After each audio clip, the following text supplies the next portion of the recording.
happy that our viewers are getting adventurous out there, painting all the sorts of things they never thought they would paint in the past. But what about your fence? So, Sharon, you're going to convince us that your fence can actually be a color, not just a shade of brown. It can be a color, and it can be any color in the rainbow if you use a solid stain. Okay. And Florida Keys blue. What do you think? Beautiful. Think about this being your backyard space. So all of a sudden, you have this gorgeous blue happening, and it's a pop outdoors. It's like your accent wall. So nice. It's like bringing your accent wall from inside out. And I think, you know what? A lot of us, you look out in the backyard, you want to see color, and you bring flowers out. But what about us who have a winter? You know, you want to have a color that you can see all year round. Yeah. So you know what? I probably wouldn't do my entire backyard with Florida Keys blue.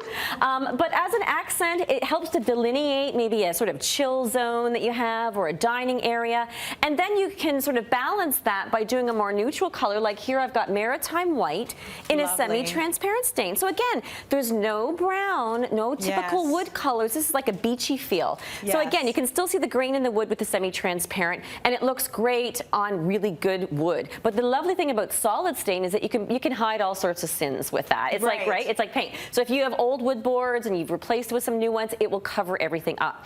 So I think, again, with solid stain, you can stain it any color you want. It goes on a little bit more like paint. And then it allows you to really have fun. And there's so much happening in outdoor furniture today, right? Like, you can have a field day now. You can have any look or any style that you want outside. And I mean, I know for me, I can't wait to get back out there for the weather to warm up. Exactly, me too. And have some fun under the sun. And just really enjoy it. Now the thing is, I got this fantastic set from Jardin de Ville, and what I love about this chair is that it has this vintage rattan look, again, sort of thinking about the Florida Keys, but it's durable. It's aluminum, it's a synthetic rattan, and you get these like this cool modern color, but it's so super comfortable. So again, you get the durability, the color, the style, and then you can put any color you want. But I also love the fact that you can customize your cushions now too. Like these look like something I would have on my couch inside. Are those outdoor? They're outdoor. Wow. So really That's fantastic colors.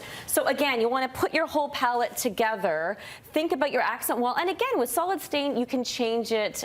You can change it a few times if you want to as well. You don't have to be stuck with that forever. So what you want to think about is the level of saturation you want, because if you really want that punch of an accent wall, you probably are going to want it to be opaque. You are going to want to go super saturated. Yeah. And the thing with actually the pigmenting process is that in the solid you can use any color. With the semi-transparents, Tracy, you do have sort of more of a limited range. And again, you really want to try it out on your fence or on any of your wood, because the color is going to be dependent on what the actual wood surface is. So I've got some samples of cedar here, which is a pretty typical, and even the pressure treated these days looks like cedar.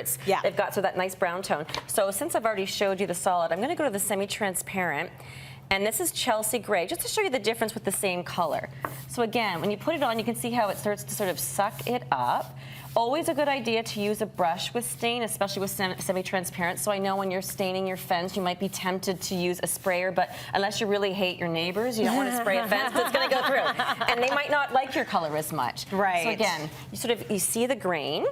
And do you always do that with a stain? You put it down and then you wipe some off, and then do you go for another coat? If I was doing the fence, I wouldn't bother, to be honest. I'd just be using that big stain brush and I'd be slapping it on. Just make sure you get it in. Don't use a roller, because you want to get it into the wood. Got it. Okay? Okay. So I would wipe. I'm so used to doing interior that I wiped it. I wouldn't wipe my fence. That's way too much work. Okay.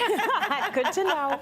Okay. So this is the same color, Chelsea Grech, in solid. So you can see how it goes on, Tracy, a little bit more like paint. Oh, yeah. And so you can see how it's a similar color, but this hides. So if you have older wood, this is a great thing to do to cover. Or you want to use a bright color as an accent, then you can tint it to anything. But again, just a nice solid gray is great for a railing. You might do your deck in semi-transparent.